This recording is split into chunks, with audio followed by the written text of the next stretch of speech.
Hello friends, this is SP Singh and crack all exams में आपका स्वागत है। प्यारे दोस्तों, आप सभी तक ये इन्फॉर्मेशन पहुंच गई होगी कि आपका जो नेक्स्ट सीटेट एग्जाम है वो 7 जुलाई 2024 को लगा हुआ है। इससे पहले जो सीटेट एग्जाम हुआ वो आपका 21 जनवरी 2024 को हुआ। ठीक है, 21 जनवरी यानी कि इस अभी से 2-2.5-3 महीने पहले एग्जाम हुआ। ओके, अभी 7 जुलाई को एग्जाम आपका होने को है। फॉर्म आ चुके हैं, आप फॉर्म फिलअप कर दीजिए, अपनी तैयारी शुरू कर दीजिए। आज के इस क्लास में हम समझेंगे ये जो 21 जनवरी 2024 को जो क्वेश्चन पेपर आया था, जिसमें जो एसएसटी का पोर्शन था उसको हम लोग सॉल्व करेंगे। ठीक है, क्योंकि इसके बाद एसएसटी की प्रॉपर 0 लेवल से क्लासेस शुरू की जाएंगी। तो मैंने सोचा पहले आपको हम क्वेश्चन पेपर जो है दिखा दें, ताकि आप क्वेश्चन पेपर को देख करके ये अनुमान लगा पाएं कि किस तरीके से क्वेश्चंस पूछे जाएंगे, क्वेश्चंस की लैंग्वेज क्या रहती है, लेवल क्या रहता है, कहां से क्वेश्चन ज्यादा पूछे जाते हैं, किस तरीके के क्वेश्चंस ज्यादा पुटअप किए जाते हैं। उसके बाद हम अपनी क्लासेस शुरू करें। ओके, तो आइए शुरू करते हैं क्लास। क्वेश्चंस को हम फटाफट से आंसर को समझेंगे आज की क्लास में। बाकी डिटेल में हम जब थ्योरी क्लास करेंगे तो उसमें समझ लेंगे। ओके, अभी जो सेकेंड पेपर था 21 जनवरी वाला पेपर 2024, इसमें काफ़ी बच्चे फेल हुए। तो अगर आप पहले फेल हो गए हैं तो, या फिर आप पहली बार फर्स्ट अटैम्प्ट है आपका सीटेट, तो फर्स्ट अटैम्प्ट में अगर आप जो है पास करना चाहते हैं तो क्लासेस आपको शुरू से करनी होगी। आइए शुरू करते हैं। देखिए, 21 जनवरी 2024 का ये पेपर है। चलिए, क्वेश्चन है कि पृथ्वी पर उष्णकटिबंधीय क्षेत्र सबसे अधिक ऊष्मा प्राप्त करते हैं, क्यों? क्योंकि दोपहर का सूर्य ठीक सिर के ऊपर होता है। ऑप्शन नंबर जो सेकंड है वह राइट हो जाएगा। आगे बढ़िए, क्वेश्चन है भारत और बांग्लादेश पटसन यानी कि जूट के अग्रणी उत्पादक हैं। पटसन की वृद्धि को बल प्रदान करने वाले कथनों का चयन कीजिए। देखिए, यह जलोढ़ मृदा में अच्छे ढंग से विकसित होता है, बिल्कुल सही बात है। इसे उच्च तापमान की आवश्यकता होती है, जी हाँ। इसे निम्न तापमान और निम्न वर्षा की आवश्यकता होती है, नहीं, उच्च की होती है, निम्न की नहीं होती है। इसे भारी वर्षा और आर्द्रता यानी कि नमी की आवश्यकता होती है, जी हाँ। तो ऑप्शन ए, बी और डी हमारी राइट है। ए, बी, डी हमारी राइट हो जाते हैं, यानी कि ऑप्शन नंबर फर्स्ट जो है वह राइट हो जाता है। आगे बढ़िए, अगला क्वेश्चन आपके सामने क्वेश्चन कहता है कि, देखिएगा एक सेकंड प्लीज। चलिए, क्वेश्चन है कि 1960 में द्विभाषी बंबई प्रांत को मराठी और गुजराती भाषी लोगों के लिए 2 अलग अलग राज्यों में बांटा गया। कारण क्या है? 1966 में पंजाब का भी विभाजन 2 राज्यों में हुआ, पंजाबी भाषियों के लिए और हरियाणा हरियाणवी या हिंदी बोलने वालों के लिए है। सही विकल्प हमें चुनना है, तो इसमें दोनों ए और आर दोनों सही हैं। हमें हमारा अभिकथन भी सही है और उसका रीजन भी सही है। आर ए की व्याख्या नहीं करता है, इसलिए ऑप्शन नंबर फर्स्ट के साथ हम चले जाएंगे। आप यहां से समझ रहे होंगे कि किस तरीके से क्वेश्चंस पुटअप किए जाते हैं, पूछे जाते हैं। नेक्स्ट क्वेश्चन आपके सामने क्वेश्चन कहता है, कथन ए और बी को ध्यान से पढ़िए। जेम्स मिल ने 1817 में a history of British India 3 भागों में प्रकाशित किया। जी हाँ, बात तो सही है। इसमें उन्होंने भारतीय इतिहास को 3 काल, प्राचीन काल, मध्यकाल और आधुनिक काल में बांटा है। गलत है। ए सही है लेकिन बी गलत है। ऑप्शन जो सेकंड है वह राइट हो जाएगा। आगे बढ़ते हैं नेक्स्ट क्वेश्चन की तरफ। क्वेश्चन है हमारा, लद्दाख डैश के कारण लद्दाख को छोटा तिब्बत भी कहते हैं। किसके कारण? धार्मिक समानता की वजह से, समान भोजन के कारण और समानता के कारण क्या करते हैं? लद्दाख को छोटा तिब्बत भी कहते हैं। ऑप्शन बी, सी और D is the right one over here. चलिए, next question is in front of you. पृथ्वी के चारों ओर फैली वायु की पतली परत को वायुमंडल कहते हैं। जी हाँ, बिल्कुल कहते हैं। क्या चीज वायु को पृथ्वी के चारों ओर बनाए रखती है? तो वह है पृथ्वी का गुरुत्वाकर्षण बल यानी कि gravitation force of the earth. Okay, चलिए नेक्स्ट क्वेश्चन आगे बढ़ते हैं। अच्छा, जब भी एसएसटी का पेपर आप सॉल्व कर रहे होंगे सीटेट में, तो समय आपके पास कम पड़ जाएगा। क्यों कम पड़ेगा? प्रैक्टिस की वजह से। अगर आप जितना ज़्यादा प्रैक्टिस कर लेंगे उतना ज़्यादा फिर आप अपने आप को कंफर्टेबल फील करा पाएंगे एग्जाम में। तो प्रैक्टिस बहुत इंपॉर्टेंट है, और अभी से अगर आप लग जाएंगे तो आप सीटेट का पेपर निकाल लेंगे एसएसटी का। बहुत बच्चे फेल हो जाते हैं। अभिकथन और कारण को ध्यान से पढ़िए। अभिकथन क्या कहता है? दादा भाई नौरोजी, जो कि भारतीय राष्ट्रीय कांग्रेस के बड़े नेता थे, कभी भी भारतीय राष्ट्रीय कांग्रेस के अध्यक्ष नहीं बने। अच्छा जी, ठीक है। वह व्यवसायी और प्रचारक थे, वे लंदन में रहते थे, कुछ समय के लिए ब्रिटिश संसद के सदस्य भी रहे। तो यहां पे क्या है कि ए गलत है, हमारा ऑप्शन जो ए है वह गलत है, लेकिन जो आर है वह सही है, इसलिए ऑप्शन नंबर हम 3 के साथ में चले जाएंगे। आगे बढ़ते हैं, नेक्स्ट क्वेश्चन आपके सामने। क्वेश्चन कहता है हिंदुस्तान सोशलिस्ट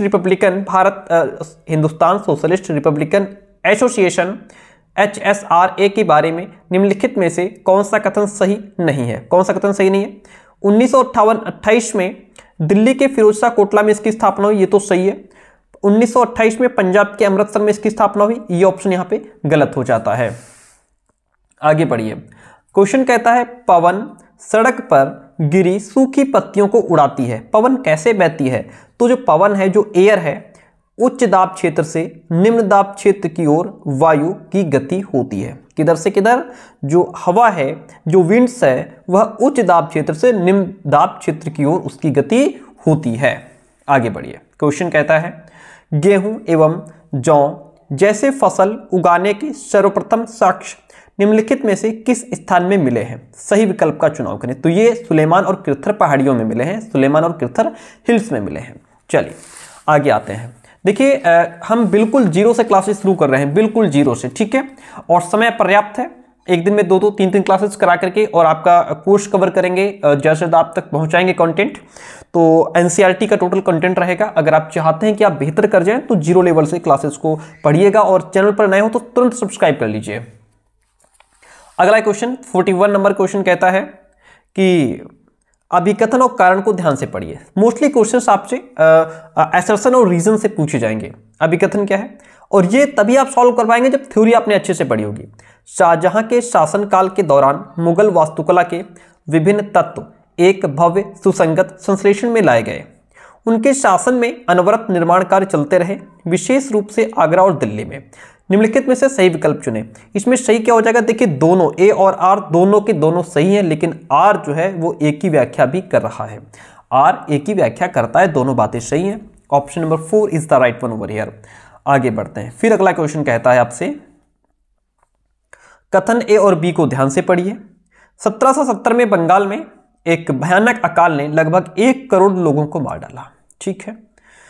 इस अकाल में बंगाल की 1/3 आबादी भी खत्म हो गई। दोनों ए और बी जो है दोनों के दोनों यहां पे सही हैं। इसके बाद नेक्स्ट क्वेश्चन पे चलते हैं। क्वेश्चन नंबर 43 कहता है, देखिएगा अभिकथन और कारण वाला क्वेश्चन है। जनजातियों की सांस्कृतिक परंपराएं जिसमें उनकी भाषा और संगीत भी शामिल है बहुत समृद्ध तथा विशिष्ट होती है। कारण है जमीन, जंगल, घास के मैदान तथा पानी पूरे कुनबे की संपत्ति मानी जाती है, जिनका उपयोग सभी एक साथ मिलकर के करते हैं। तो इसमें दोनों ए और आर दोनों के दोनों सही हैं, लेकिन आर ए की व्याख्या नहीं करता है। ओके, आज हम सिर्फ आपको आंसर बता रहे हैं। थ्योरी की क्लास में इनको विधिवत डिस्कस करेंगे। पेरिया पूर्णम, जो क्वेश्चन में कई बार रिपीट कराया था वही क्वेश्चन पूछा गया है। पेरिया पूर्णम एक तमिल कृति, एक तमिल की रचना है। हमें किसके बारे में जानकारी देती है? तो ये हमें साधारण पुरुषों और महिलाओं के बारे में जानकारी देती है। क्वेश्चन कहता है हमारा सौर परिवार निम्नलिखित खगोलीय पिंडों से बना है। किससे? सूर्य, ग्रह, उपग्रह, क्षुद्र ग्रह और उल्कापिंड, इन सभी से मिलकर के हमारा सौर परिवार बना हुआ है। अगला क्वेश्चन आपके सामने। क्वेश्चन कहता है एक ग्लोब पर खींची गई रेखाओं को अक्षांश और देशांतर के रूप में जाना जाता है। ये रेखाएं किस उद्देश्य को पूरा करती हैं? तो ये जो रेखाएं हैं वो पृथ्वी पर स्थानों को ढूंढने के उद्देश्य को पूरा करती हैं। स्त्री पुरुष तुलना नामक पुस्तक की रचना निम्नलिखित में से किस सुधारक द्वारा की गई थी? स्त्री पुरुष तुलना नामक पुस्तक की रचना ताराबाई शिंदे के द्वारा की गई थी। किसके द्वारा? ताराबाई शिंदे के द्वारा। क्या चीज किसी वस्तु अथवा पदार्थ को संसाधन बना देती है? उसकी उपयोगिता और प्रयोज्यता, यानी कि यूजेबिलिटी और यूटिलिटी किसी भी चीज को उस संसाधन बना देती है। आगे बढ़ेंगे, क्वेश्चन नंबर 49 पे पहुंचे हैं हम, और क्वेश्चन कहता है 49 तर्क और अभिकथन, यानी कि अभिकथन और तर्क पर हमें ध्यान देना है। रूढ़िबद्ध धारणाएं, जो स्टीरियोटाइप्स हैं, जो प्रीवेंट्स हैं, रूढ़िबद्ध धारणाएं लोगों को ऐसे काम करने से रोकती हैं जिनमें वे अच्छे हैं। बात तो सही है।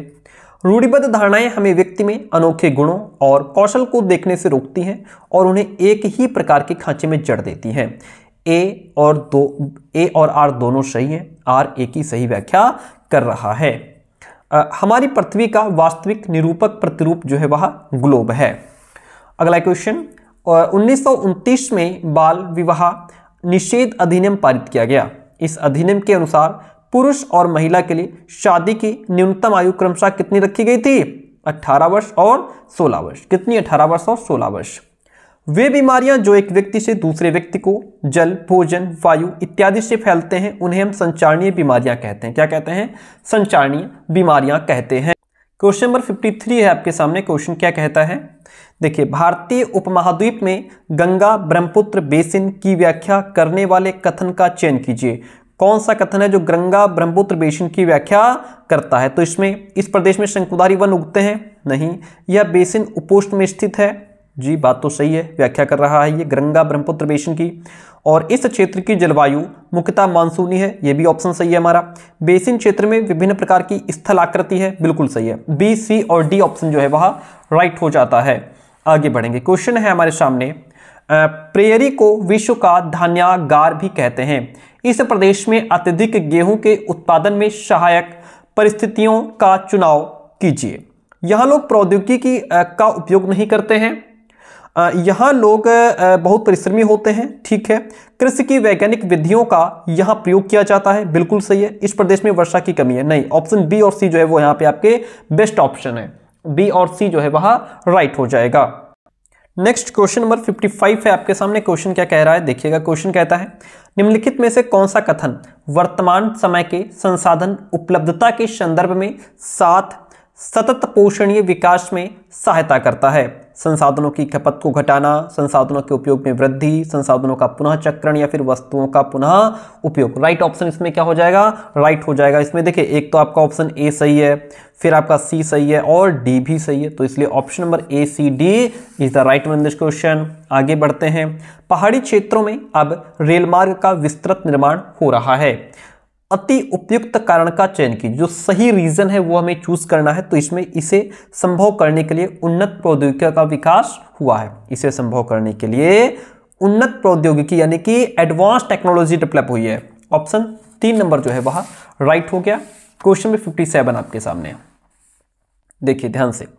अभिकथन और कारण वाला क्वेश्चन है। अभिकथन है, राजस्व वसूली व्यवस्था महलवारी बंदोबस्त की शुरुआत हॉल्ट मैकेंजे ने की थी। अच्छा जी, राजस्व वसूली और कंपनी तक इसे पहुंचाने की जिम्मेदारी गांव के प्रधान को दी गई, ना कि जमींदार को। इसमें सही ऑप्शन हमें चूज करना है। सही क्या हो जाएगा? देखिए, बातें यहाँ पे दोनों सही हैं, ए और आर दोनों सही हैं, लेकिन जो आर है वो ए की व्याख्या नहीं कर रहा है। क्यों नहीं कर रहा है बाद में समझेंगे हम डिटेल में, इसको जब थ्योरी क्लास करेंगे। चलिए, कथन ए और बी को ध्यान से पढ़िए। वेद समाज की स्थापना 1864 में मद्रास में हुई। और बात तो सही है, वेद समाज की स्थापना 1864 में मद्रास में हुई। वेद समाज आर्य समाज से प्रेरित था। क्या ये बात सही है? इसमें हो जाएगा हमारा ए सही है, लेकिन बी ऑप्शन गलत है। ठीक है, ए सही है लेकिन बी गलत है। नेक्स्ट क्वेश्चन में 59 है आपके सामने। क्वेश्चन क्या कहता है? 7वीं शताब्दी के प्रारंभ से निम्नलिखित में से किस विचार पर लोगों ने सवाल उठाना शुरू कर दिया था? किस पर? तो लोगों ने सामाजिक विशेषाधिकार किसी का जन्म का परिणाम है, इस पर सवाल उठाना शुरू कर दिया था। क्वेश्चन नंबर 60 है, निम्नलिखित में से वायुमंडल का अधिकांश कौन सी 2 गैसें हैं? अधिकांश सबसे अधिक कौन सी 2 गैसें हैं? सबको पता है, नाइट्रोजन और ऑक्सीजन। वेरी सिंपल क्वेश्चन दे दिया। अगला क्वेश्चन है, निम्नलिखित में से कौन सा या कौन से परियोजना कार्य की विशिष्टताएं हैं? कौन है इसमें जो परियोजना कार्य की विशेषताएं हैं? तो वह हमारी कौन कौन सी हो जाएंगी? एक तो यह विद्यार्थियों को पाठ्यपुस्तक से आगे जाने का मौका देती है। जी हाँ, बिल्कुल पेडागोजी का क्वेश्चन है। और दूसरा, परियोजना कार्य घर पर ही करना चाहिए ताकि कक्षा में शिक्षण के लिए अधिक समय मिल सके। क्या ये बात सही है? नहीं सही है। सामूहिक परियोजना कार्य विद्यार्थियों में सहयोगात्मक कौशल के विकास में मदद करता है। तो ऑप्शन ए और सी इसमें राइट हो जाता है। अगला क्वेश्चन है, सामाजिक विज्ञान की पद्धति के रूप में क्षेत्र कार्य यानी कि जो फील्ड वर्क है उसके क्या लाभ है? फील्ड वर्क के लाभ क्या हैं? छात्रों को प्रत्यक्ष ज्ञान प्रदान करता है। बच्चा सामने जाकर के टच फील करके चीजों को जान और समझ सकता है। ये पेडागोजी के क्वेश्चंस हैं। सामाजिक विज्ञान पाठ्यक्रम के भार को कम करने के लिए निम्नलिखित में से क्या सबसे उपयुक्त है? तथ्यों के स्मरण पर न्यूनतम बल देना और समझने पर केंद्रित करना, यह जो है वो राइट है, यानी कि इसमें ऑप्शन आपका एक तो ए सही हो गया, दूसरा संकल्पनाओं के स्पष्टीकरण को केंद्रित करना, ए और बी दोनों राइट हो जाते हैं। क्वेश्चन नंबर 64 देखिए। अच्छा, हमने आपको पहले ही बताया कि हम क्लासेस शुरू कर रहे हैं, तो पहले आपको क्वेश्चन पेपर समझा दें, दिखा दें, क्वेश्चंस दिखा दें, उसके बाद क्लासेस फटाफट से शुरू कर दी जाएंगी। अभिकथन और तर्क को समझिए। क्वेश्चन कहता है भारत के गांव में किसानों के कई आत्महत्या के मामले रिपोर्ट किए गए हैं। तर्क कहता है मानसून का अभाव और कर्ज है, चुका पाने की अक्षमता किसानों में दुखों का कारण बनती है। इसमें कौन सी बात सही है? तो इसमें जो है आपका ए और बी दोनों सही हैं। आर ए की सही व्याख्या कर रहा है, कर्ज वगैरह, कर्ज की वजह से, मानसून के अभाव की वजह से किसान की फसल नहीं हो पाती और वो आत्महत्या करने पर मजबूर हो जाता है। कौन सा सतत और व्यापक मूल्यांकन की विशेषता नहीं है? देखिए, यह विद्यार्थी के व्यक्तित्व के सर्वांगीण विकास पर केंद्रित है। जी हाँ, यह सतत और व्यापक मूल्यांकन की विशेषता है। यह विद्यार्थी के शैक्षिक विकास के साथ सह शैक्षिक पहलुओं का भी आकलन करता है। सही है। यह विद्यार्थी के अंक आधारित कार्य मूल्यांकन पर केंद्रित है। नहीं। यह मूल्यांकन को शिक्षण अधिगम प्रक्रिया का अभिन्न अंग बना देती है। यह भी बात सही है। तो इसमें कौन सी विशेषता नहीं है? ऑप्शन जो 3 नंबर है वह इसकी विशेषता नहीं है। 66 number question in front of you. सामाजिक विज्ञान के मूल्यांकन के दौरान निम्नलिखित प्रश्न इसका उद्देश्य समझने में मदद करेंगे। किसका उद्देश्य समझने में मदद करेंगे? तो देखिए, पाठ्यक्रम में किन कौशलों पर बल दिया गया है? बात सही है। और क्या यह किसी एक मानक पाठ्यपुस्तक से लिया गया है या कई पाठ्यपुस्तकों से? पाठ्यक्रम की रूपरेखा कितनी विस्तृत है? अधिगमकर्ता से सामाजिक विज्ञान के प्रत्येक कौशल में किस स्तर की सक्षमता अपेक्षित है? डी सही, यानी कि ऑप्शन ए और डी यहाँ पे जो है वह आपका राइट हो जाएगा। क्वेश्चन नंबर 67 कहता है लोकतंत्र में एक निश्चित समय अंतराल के पश्चात ही चुनाव क्यों होते हैं? What is the reason behind this? तो इसमें जो है सरकार का उत्तरदायित्व सुनिश्चित करने के लिए और दलों की समान राजनीतिक भागीदारी सुनिश्चित करने के लिए, और यह प्रथागत राजनीतिक वाद विवाद तथा जनसंवाद को प्रोत्साहित करने के लिए। तो इसका मतलब यहाँ पे आपके जो ऑप्शन ए बी सी जो है वह राइट हो गया। ए बी सी राइट हो गया। ठीक है। नेक्स्ट क्वेश्चन नंबर 68 है आपके सामने। क्वेश्चन कहता है अभिकथन और कारण। प्रारंभिक स्तर पर सामाजिक विज्ञान का शिक्षण महत्वपूर्ण है। यह बच्चे को सामाजिक मामलों के प्रति संवेदनशील बनाता है और उसमें भिन्नता एवं विविधता के लिए सम्मान विकसित करता है। सही विकल्प का हमें इसमें चयन करना है। तो सही विकल्प हमारा क्या हो जाएगा? ए और आर दोनों सही है। आर ए की व्याख्या करता है। आगे बढ़िए। निम्न में से कौन सा स्रोतों के बारे में सही है? स्रोत वे अधिक ठोस प्रकृति के होते हैं, वे सभी ऐतिहासिक प्रकृति के होते हैं, वे वस्तुनिष्ठ होते हैं। इसमें प्रत्यक्षदर्शियों के ब्यौरे और व्यक्तिगत पत्र भी शामिल हैं। तो क्या हो जाएगा? इसमें ए और डी ऑप्शन जो है, ए और डी जो है वह राइट हो जाएगा। क्वेश्चन नंबर 70 आपके सामने है।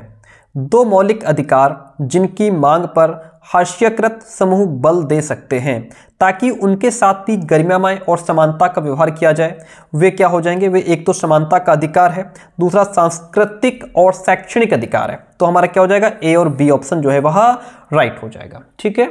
ऑप्शन नंबर जो यहाँ पे ए और बी है वह राइट हो जाता है। हम आगे बढ़ते हैं। क्वेश्चन है उन तात्कालिक उपायों की पहचान कीजिए जो महिलाओं की सुरक्षा और उन्हें नौकरी करने, पारिवारिक आय में योगदान करने एवं आत्मनिर्भर बनाने में सुनिश्चित करता है। वो क्या हो जाएगा?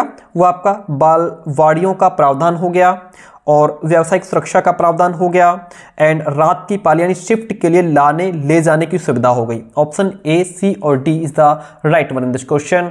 नेक्स्ट क्वेश्चन नंबर 72 है आपके सामने। देखिएगा क्वेश्चन क्या कहता है। कथन और कारण वाले क्वेश्चन ज्यादा है। विद्या विशेष जो सामाजिक विज्ञान को बनाती हैं वे हैं इतिहास, भूगोल, राजनीतिक विज्ञान और अर्थशास्त्र। कारण इनका इन विद्या विशेषों में अंतर्संबंध है, ये सभी आपस में जुड़ी हुई हैं। ओके, तो यहाँ पे क्या हो जाएगा? देखिए, कह रहा कि विद्या विशेष जो सामाजिक विज्ञान को बनाती है वह है इतिहास, भूगोल, राजनीति विज्ञान और धर्मशास्त्र। तो इसमें ऑप्शन आपका ए गलत है लेकिन आर सही है, क्योंकि इन तीनों में आपसी संबंध है देखने को मिलता है। ओके, सही विकल्प को भरें। एक दृढ़ डैश का विकास करने के लिए सतर्क और सजग जनता आवश्यक है। किसके लिए? तो भैया लोकतंत्र। एक दृढ़ लोकतंत्र का विकास करने के लिए सतर्क और सजग जनता जरूरी है। Question number 74। आदिवासी समाज की विशिष्टता का श्रेय जाता है, किसको जाता है? तो यह दूसरे प्रचलित धर्मों से भिन्न अनेक प्रकार के जनजातीय धर्मों के पालन को जाता है और विशिष्ट भाषा के प्रयोग को जाता है, ऊंच नीच की कम से कम उपस्थिति को जाता है। इसलिए ऑप्शन नंबर यहाँ पे बी सी डी यानी कि फर्स्ट वन जो है वो राइट हो जाएगा। आगे बढ़िए, क्वेश्चन देखिए। क्वेश्चन कहता है भारतीय न्यायपालिका बिना किसी भय अथवा बाहरी दबाव के कानून का शासन की रक्षा करती है और सरकार के कार्यों पर प्रभावी नियंत्रण बनाए रखती है। जिसकी वजह क्या है? जिसकी वजह भारत में न्यायपालिका की स्वतंत्रता है। क्वेश्चन नंबर 76 आप देखिएगा, आपके सामने क्वेश्चन 76।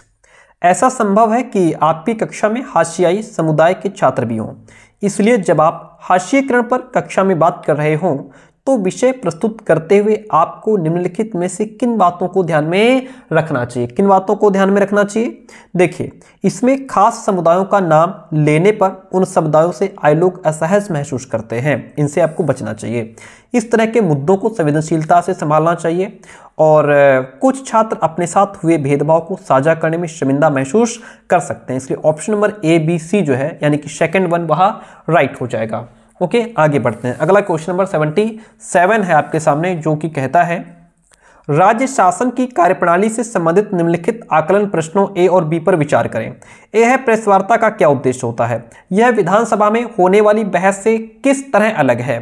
उन निर्वाचित प्रतिनिधियों के लिए किस शब्द का प्रयोग होता है जो सत्ता दल के सदस्य नहीं होते तथा सरकार के फैसलों पर सवाल उठाते हैं? सही विकल्प हमें इसमें चुनना है। तो इसमें ए संकलनात्मक ज्ञान की जांच करता है, जबकि बी जो है वो तथ्यात्मक ज्ञान की जांच कर रहा है। Question number 78 is in front of you. Question कहता है, देखिएगा, एनसीएफ 2005 के अनुसार स्कूली शिक्षा के किस स्तर पर सामाजिक विज्ञान के विषयों को स्वतंत्र रूप से पाठ्यपुस्तकों में विद्यार्थियों से परिचय कराया जाता है? सही विकल्प का हमें चयन करना है। तो इसमें ऑप्शन क्या हो जाएगा? उच्च प्राथमिक स्तर। किस स्तर पर? उच्च प्राथमिक स्तर पर। 79 नंबर क्वेश्चन, टोटल 90 तक रहेगा। इसमें 60 क्वेश्चन आपके होते हैं। निम्नलिखित में से कौन सी कक्षा गतिविधि विद्यार्थियों में समाज में मीडिया की भूमिका को आलोचनात्मक दृष्टि से देखने में मदद करेगी? तो वो कौन है? एक तो क्या सरकार किसी खबर को टीवी पर चलाने से रोक सकती है? वह ऐसा क्यों करेगी? विषय पर छात्रों द्वारा कक्षा में परिचर्चा करवाना। बहुत बेस्ट ऑप्शन है, ठीक है, ये तो राइट हो गया इसका। ओके, अब क्या है? किसी एक मुद्दे पर छात्रों को अलग अलग अखबारों के कतरनों को इकट्ठा कराना और उनके विवरण की तुलना करने को कहना। बी भी ऑप्शन इसमें सही है। तो जब यहाँ मिल रहा है तो ये इसका मतलब है ऑप्शन नंबर 4 है, ए और बी वही राइट भी हो जाएगा हमारा। आगे बढ़ते हैं नेक्स्ट क्वेश्चन की तरफ। ये 80 नंबर क्वेश्चन, इसके बाद 10 क्वेश्चन आपके और बचते हैं। क्वेश्चन कहता है निम्नलिखित में से कौन से कथन परिप्रश्न उपागम के संबंध में सही हैं? कौन से प्रश्न? तो यह समस्याओं को सुलझाने की क्षमताओं को प्रोत्साहित करता है। दूसरा, यह साक्ष्य एकत्रित व मूल्यांकन करने के तरीकों को पता लगाने में मदद करता है। ऑप्शन ए और बी दोनों राइट हो जाते हैं। हम बढ़ते हैं नेक्स्ट क्वेश्चन की तरफ। ओके, चलिए, यहां तक बात क्लियर हो गई। क्वेश्चन नंबर 81 क्या कहता है? निम्नलिखित प्रश्न या टिप्पणियां आपने अपनी एक कक्षा के विद्यार्थियों से प्राप्त की हैं। इनमें से कौन सा प्रश्न विद्यार्थी के गरीबी व असमानता के मुद्दे पर आलोचनात्मक दृष्टि को प्रतिबिंबित करता है? वह कौन सा प्रश्न होगा? गरीब लोग अपनी जीवन स्थिति सुधारने के लिए और अधिक मेहनत क्यों नहीं करते? या भारत कब विकसित होगा और गरीबी से मुक्त कब होगा? सरकार गरीबों को मुफ्त सामान क्यों देती है? क्या यह उन्हें आलसी नहीं बना देगा? ऐसा क्यों है कि विलासकारें और भिखारी दोनों को हम ट्रैफिक सिग्नल पर ही देख पाते हैं? Very good option. Option number 4 जो है वह राइट हो जाएगा। विलासता से भरी कारें, BMW और एक भिखारी है ना, दोनों हमें सिग्नल पर ही दिखाई देते हैं। अगला क्वेश्चन देखिएगा, भारतीय धर्मनिरपेक्षता में राज्य धर्म के संदर्भ में एक सैद्धांतिक दूरी बनाए रखता है। इसका अर्थ क्या है? देखिए, इसका अर्थ क्या हो जाएगा? संविधान में दिए गए आदर्शों के आधार पर राज्य धार्मिक मामलों में हस्तक्षेप कर सकता है। ऑप्शन ए आपका यहाँ सही है। आवश्यकता पड़ने पर राज्य धार्मिक मामलों को नियंत्रित भी कर सकता है। ऑप्शन डी भी यहाँ राइट हो जाता है, इसलिए हम ए और डी के साथ में चले जाएंगे। क्वेश्चन कहता है औद्योगिक क्षेत्रों में स्थित कई कारखाने और फैक्ट्रियां में अस्थायी श्रमिकों को रखा जाता है। अस्थायी जो परमानेंट नहीं है, क्यों रखा जाता है? क्या होता है, वे उन्हें अपनी सुविधा अनुसार रख और निकाल सकते हैं। वे स्थायी कर्मियों को मिलने वाले वेतन और अन्य नौकरी संबंधी हित लाभों पर बचत भी करते हैं। और क्या होता है कि अस्थायी कर्मी बिना समयोपरि भत्तों की मांग किए लंबे समय तक काम भी करते हैं। ठीक है, तो ऑप्शन सी भी राइट है, ए बी सी तीनों राइट हो जाते हैं यहाँ पे। क्वेश्चन नंबर 84 है आपके सामने, निम्नलिखित में से किस विषय के शिक्षण के लिए ट्री चार्ट अति उपयुक्त रहेगा। किसके लिए उपयुक्त रहेगा, एक विशेष काल में ऐतिहासिक घटनाओं जैसे युद्धों, क्रांतियां अथवा सामाजिक आंदोलनों के पदानुक्रम को सचित्र दिखाने के लिए ट्री चार्ट जो है वो अधिक उपयुक्त रहेगा। कथन है, भारतीय संविधान धार्मिक और भाषाई अल्पसंख्यकों की सुरक्षा का प्रावधान मौलिक अधिकारों से करता है। यह अनुमान लगाता है कि, क्या अनुमान लगाता है, तो यह अनुमान लगाता है कि यह बहुसंख्यकों द्वारा संभाव्य सांस्कृतिक प्रभुत्व के समक्ष अल्पसंख्यकों की सुरक्षा करता है। यह बहुसंख्यकों द्वारा किसी तरह के भेदभाव से अल्पसंख्यकों की सुरक्षा भी करता है और यह अल्पसंख्यकों के हितों की सुरक्षा भी करता है। तो ऑप्शन यहाँ पे ए बी सी राइट हो गए। आगे बढ़ते हैं। 86 नंबर क्वेश्चन कहता है, अभिकथन और कारण की बात करता है। अभिकथन है, खुली पुस्तक परीक्षा रटकर सीखने से हटकर किताबों के साथ संबंध स्थापित करने पर केंद्रित होती है। खुली पुस्तक, कारण उसका है खुली पुस्तक परीक्षा विद्यार्थियों का भार कम करती है क्योंकि इससे उन्हें परीक्षा की तैयारी पहले से नहीं करनी पड़ती। दोनों को हमें यहाँ पे एडजस्ट करना है। क्या ऑप्शन होगा, यहाँ पे केवल ए सही है। क्या हो जाएगा, केवल ऑप्शन ए सही है। 87 नंबर क्वेश्चन कहता है, निम्नलिखित में से कौन सा कथन नैदानिक मूल्यांकन का असंगत चित्रण है। तो यह इसका उपयोग कक्षा के सभी विद्यार्थियों द्वारा सीखी उपलब्धियों की तुलना करने में किया जाता है। आज के लास्ट 3 प्रश्न। आपतन की अवधारणा पढ़ाने का सबसे अच्छा तरीका क्या है, यानी कि कॉन्सेप्ट ऑफ इंसोलेशन पढ़ाना है। सबसे अच्छा तरीका क्या है, प्रदर्शन करना, यानी कि बच्चों को सामने दिखाना। आगे बढ़ते हैं। प्यारे दोस्तों, ये सिर्फ क्वेश्चन पेपर हमने आपको दिखाया है और बस इसीलिए फटाफट इसको हमने आंसर बता दिए हैं। जब अभी एसएसटी की प्रॉपर क्लासेस चलेंगी, बिल्कुल जीरो लेवल से शुरू करेंगे। फटाफट से चैनल को सब्सक्राइब कर लीजिएगा। निम्नलिखित में से कौन सा संसाधन रणनीति एक सामाजिक विज्ञान की कक्षा को समावेशी बना सकता है। तो वह क्या हो जाएगा, विभिन्न समुदाय और क्षेत्रों के लोगों की कहानियां और तस्वीरों का प्रदर्शन करना। आगे आज का लास्ट क्वेश्चन, कमेंट करके जरूर बताएंगे कि क्लास कैसी रही और आप चाहते हैं कि क्लासेस शुरू की जाएं या नहीं चाहते हैं। निम्न में से सामाजिक विज्ञान पढ़ाने के कौशल आधारित उद्देश्य की क्या पहचान है। क्या होगा इसमें, नक्शा बनाने की क्षमता विकसित करना, हमें बच्चे जो है मैप बनाना सीख जाए। ठीक है, तो ये थे आज के हमारे एसएसटी के 60 प्रश्न जो हमने कवर किए। क्लास कैसी रही कमेंट करके जरूर बताइएगा एंड बहुत जल्दी आपकी क्लासेस शुरू कर देंगे हम। बिल्कुल जो नई एनसीईआरटी है उसके बेस पे आपको पढ़ाना शुरू करेंगे। Thank you so much.